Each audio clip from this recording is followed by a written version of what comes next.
Today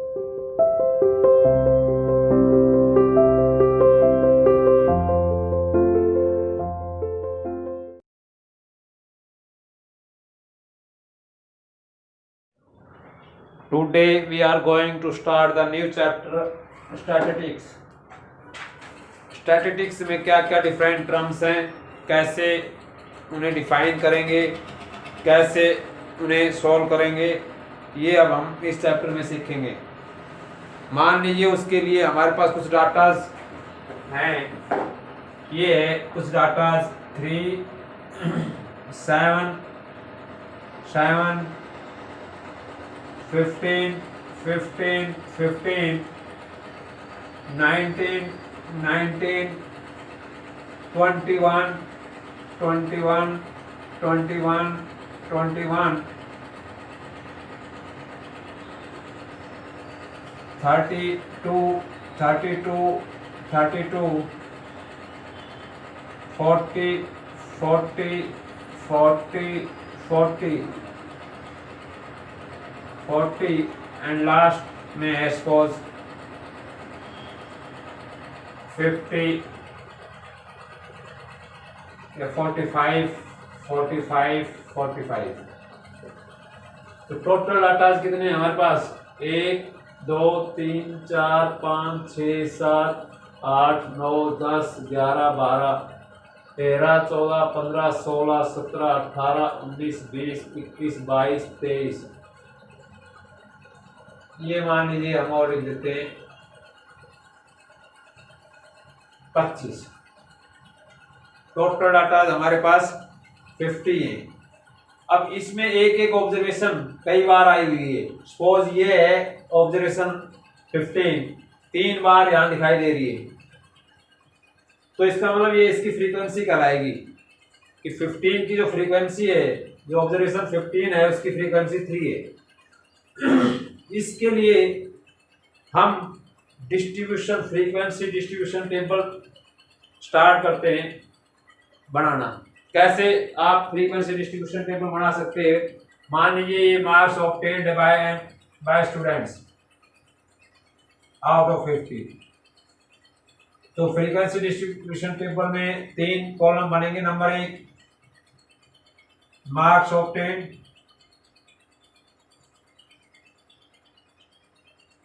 number 2 tally marks,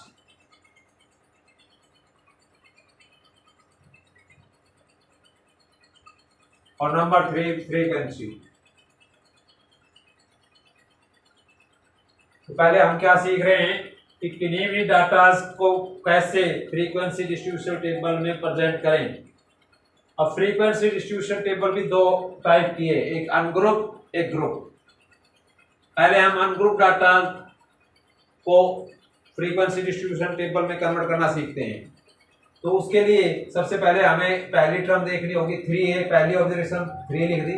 उसके बाद दूसरी ऑब्जर्वेशन है 7, फिर उसके बाद 15, फिर 15 के बाद जो नेक्स्ट ऑब्जर्वेशन है 19, फिर नेक्स्ट ऑब्जर्वेशन है 21, फिर नेक्स्ट ऑब्जर्वेशन है 32, नेक्स्ट ऑब्जर्वेशन है 40, नेक्स्ट है 45, और नेक्स्ट है 49, और लास्ट है 50।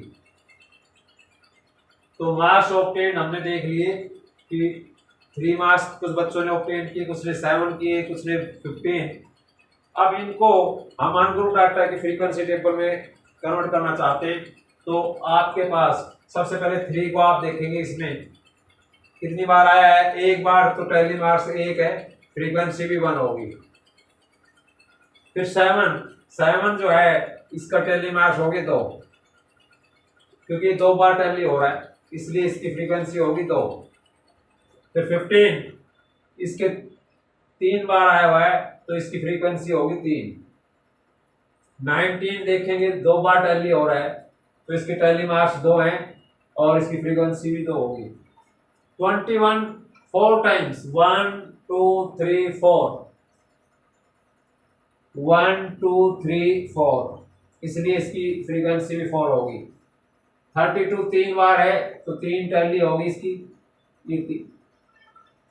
40 हमारे पास 1 2 3 4 5, 5 टाइम्स आ रहा है, तो 1 2 3 4, 4 तो आपने ऐसे लगाने, फिफ्थ जो है ऐसे क्रॉस करना है, यानी कि ग्रुप ऑफ 5 को रिप्रेजेंट करेगा। 4 आपने स्ट्रेट लाइन लगा दी, एक क्रॉस कर देंगे, ये 5 को रिप्रेजेंट करेगा। तो ये हमारे पास फ्रीक्वेंसी होगी 45 की 3 है, तो यहाँ 3 फ्रीक्वेंसी होगी। 49 की 1 है, 1 फ्रीक्वेंसी होगी। 50 की भी 1 है, ये 1 है। टोटल अगर आप फ्रीक्वेंसी का सम देखेंगे तो 3 और 3 6 और 8 12 3 15 20 23 24 25। तो इसका मतलब these are the, now you have present these data in form of the frequency distribution table।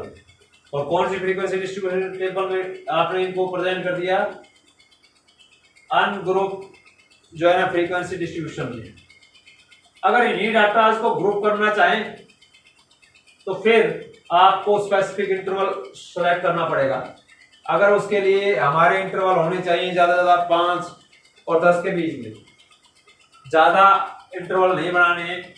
आप इनको ग्रुप में अगर प्रेजेंट करना चाहें, टोटल 25 भी डाटा हैं, तो हम इंटरवल सेलेक्ट कर लेते हैं। उसके लिए सबसे पहले हमें फाइंड करनी पड़ेगी रेंज। रेंज क्या है, जो अपर मोस्ट वैल्यू है ऑब्जर्वेशन में वो है 50 और लोअर मोस्ट है 3। तो पहले इन्हें सबट्रैक्ट कर लें, 47। तो अब आपके पास 47 है इनका डिफरेंस, यानी रेंज जो है इन डाटा की क्या है 47। 47 को अगर आप 10-10 का डिफरेंस देखते हैं तो 5 क्लास जो है ना साइज क्लास इंटरवल्स बनेंगे, क्लासेस 5 बनेंगे। अगर मान लीजिए आप जैसे 0 से 5 लेते हैं, यानी 5 के लेते हैं, तो फिर हमारे पास ये बनती है 9 या 10 जो है ना क्लासेस, क्योंकि इसको 5 से डिवाइड करेंगे तो 9 पॉइंट समथिंग आएगा, यानी 10 के करीब क्लासेस बनेंगे। 10 से डिवाइड करेंगे 4.7 यानी 5 क्लासेस।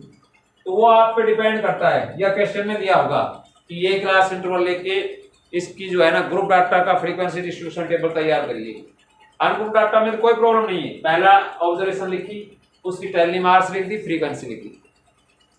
दूसरी ऑब्जर्वेशन लिख दी, उसका टैली मार्क्स लिख दिया, उसकी फ्रीक्वेंसी लिख दी। इन ग्रुप डाटा में हमें ग्रुप बनाने पड़ेंगे। मान लीजिए मैं ग्रुप बनाता हूँ 0 से 10, दूसरा 10 से 20,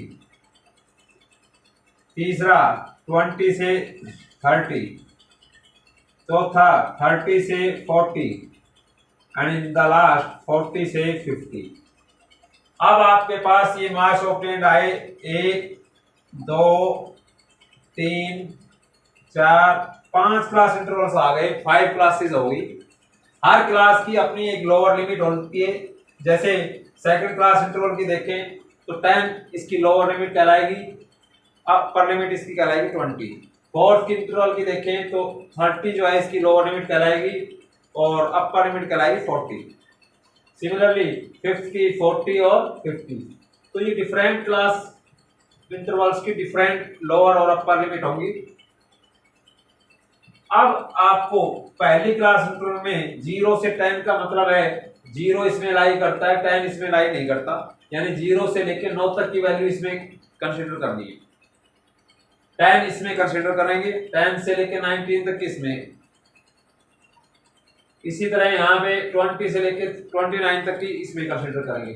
तो अब 0 से 10 के बीच में हमारी कितनी वैल्यू है, 1 2 3। देखिए 9 तक ये 3 वैल्यू है, तो टैली मार्क्स हो जाएंगे 1 2 3 और फ्रीक्वेंसी कितनी होगी क्लास इंटरवल की 3।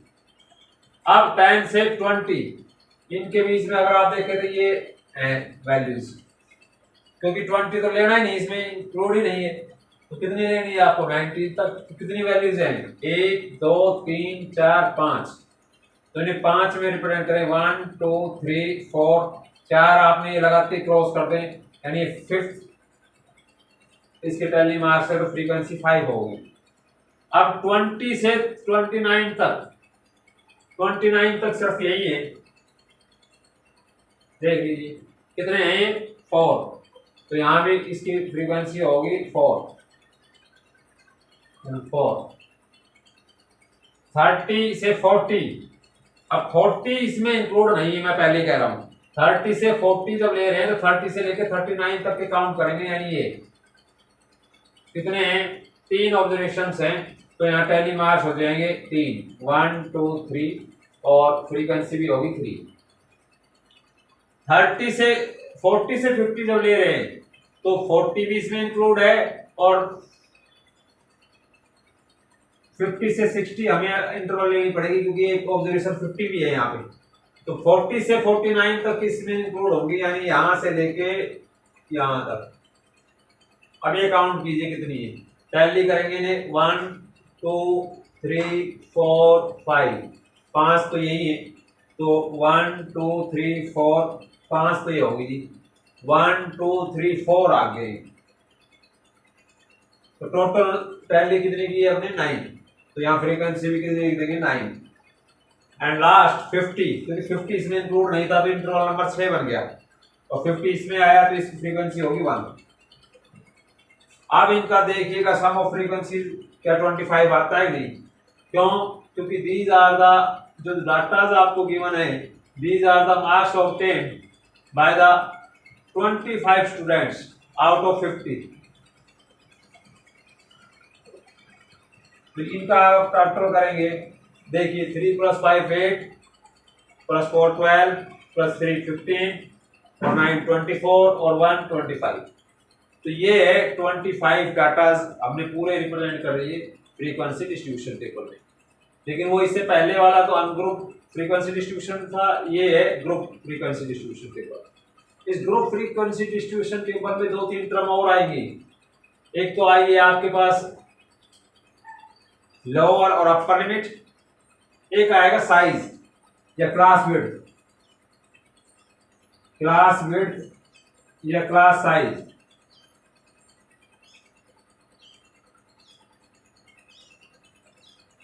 क्लास साइज ये इसमें अपर लिमिट में से लोअर लिमिट माइनस कर देंगे तो आपके पास क्लास विड्थ या क्लास साइज आएगा।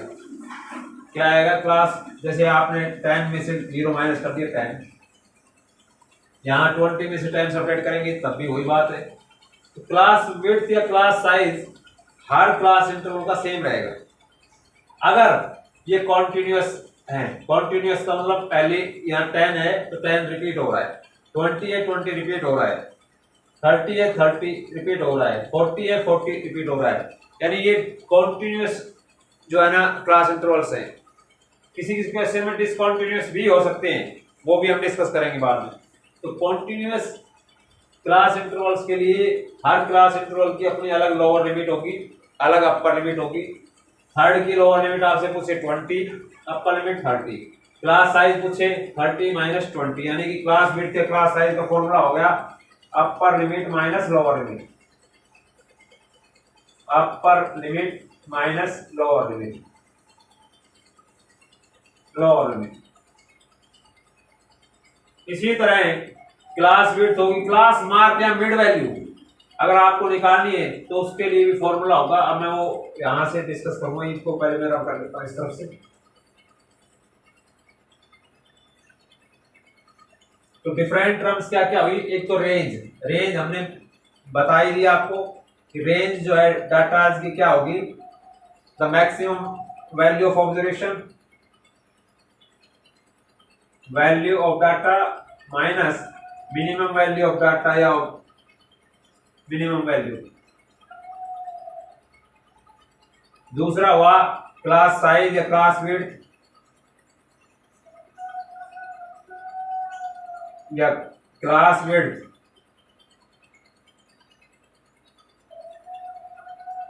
ये होगा upper limit, upper limit minus lower limit, और अपर लिमिट भी ट्रू अपर लिमिट कहेंगे इसे, ये भी ट्रू लोअर लिमिट है। अब ये ट्रू वर्ड मैंने इसलिए लगाया है क्योंकि अगर ये कॉन्टिन्यूअस नहीं है, जैसे कॉन्टिन्यूअस इसलिए है क्योंकि यहाँ अपर लिमिट दोबारा रिपीट हो रही है, यहाँ भी अपर लिमिट फिर से रिपीट हो रही है, तो ये कॉन्टिन्यूअस डिस्ट्रीब्यूशन है कॉन्टिन्यूस डिस्ट्रीब्यूशन की जो लिमिट्स है वो ट्रू अपर लिमिट और ट्रू लोअर लिमिट्स कहलाती है। तो किसी भी क्लास इंटरवल की अपर लिमिट में से लोअर सब्ट्रैक्ट कर देंगे। किसी भी, मान लीजिए 30 है, 30 की और -20 तो 10 आ गया। फिर मैं बात करता हूँ क्लास मार्क या मिड वैल्यू। क्लास मार्क किस इंटरवल का निकालना है, इसका दूसरा नाम है मिड वैल्यू, किसी क्लास इंटरवल की निकालनी है आपको। तो फिर इसके लिए फॉर्मूला होगा अपर लिमिट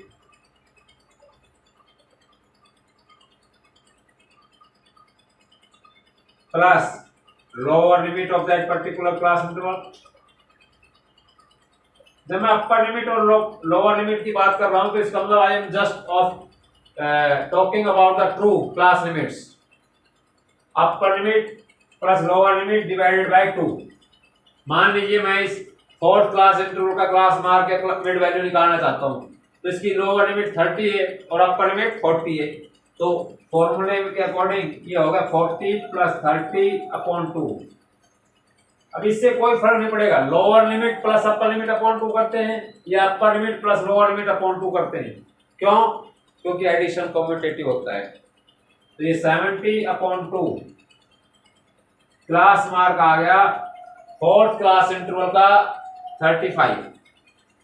30 और 40 की मिड वैल्यू भी 35, इसीलिए इसका नाम मिड वैल्यू भी है, क्लास मार्क।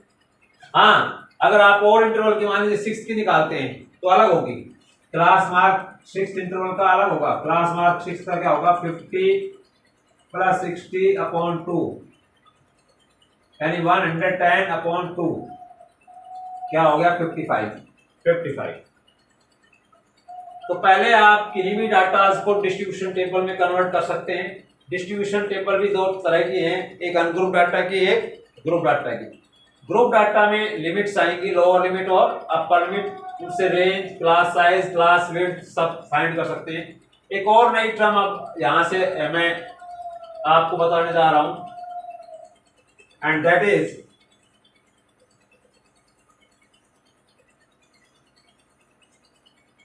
कि अगर आपको लोअर लिमिट किसी की निकालनी है या अपर लिमिट निकालनी है तो उसके लिए आप इस मिड वैल्यू या क्लास मार्क का यूज कर सकते हैं। मान लीजिए लोअर लिमिट आपको निकालनी है तो ये होगी mid value minus half of the width, class width. यानी जैसे आपने ये क्वेश्चन है, अब यहां तो मुझे दिखाई दे रहा है लोअर लिमिट 20 है, लेकिन मान लीजिए नहीं पता होता मुझे लोअर लिमिट क्या है और अपर लिमिट इनका नहीं पता होता और आपके पास मिड वैल्यू केवल दे रखी होती। मान लीजिए जैसे दे दी इसमें इक्वेशन में मिड वैल्यू है,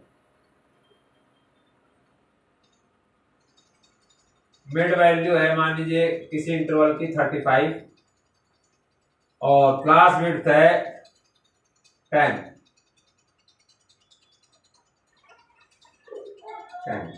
तो इसका मतलब इस क्लास इंटरवल की लोअर लिमिट आप इस फॉर्मूले से निकाल सकते हैं। Lower limit is equal to होगी mid value 35।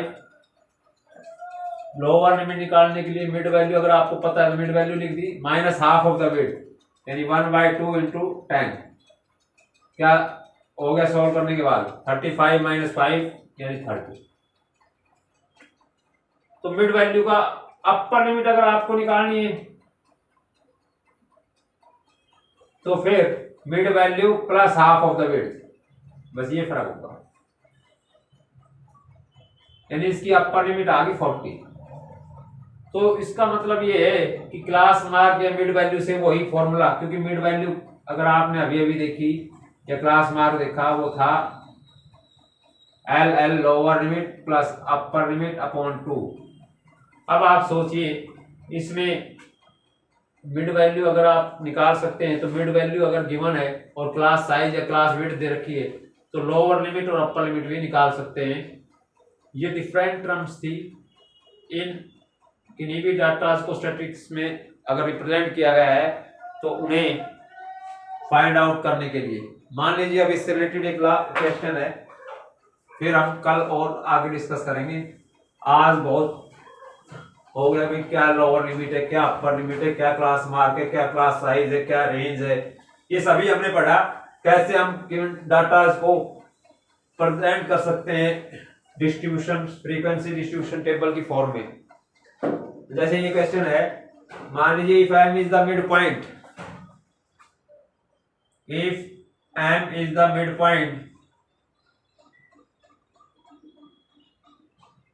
Point and L is the upper limit, and L is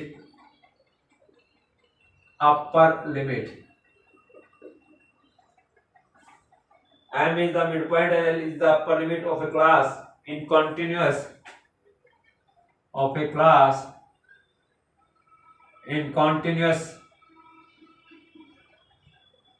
frequency distribution.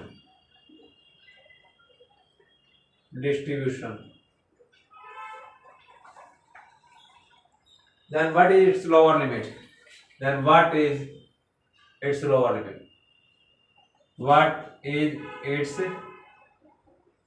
limit? तो m मिड पॉइंट यानी मिड वैल्यू दे रखी है और l इज अपर लिमिट दे रखी है। तो अपर लिमिट का फॉर्मूला क्या है, हमने अभी भी पढ़ा। Upper limit is equal to था mid value plus half of class width.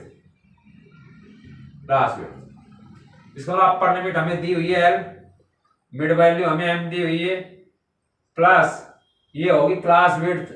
मान लेते हैं लेट क्लास विड्थ जो है क्लास साइज हम h ले लेते हैं, तो यहाँ हाफ ऑफ h, तो यहां से L माइनस m क्या आ गया, हाफ ऑफ क्लास विड्थ या हाफ ऑफ h। अब अपर लिमिट निकालनी है आपको, सॉरी लोअर लिमिट निकालनी है अगर, तो उसके लिए फॉर्मूला क्या लिखवाया है अभी, मिड वैल्यू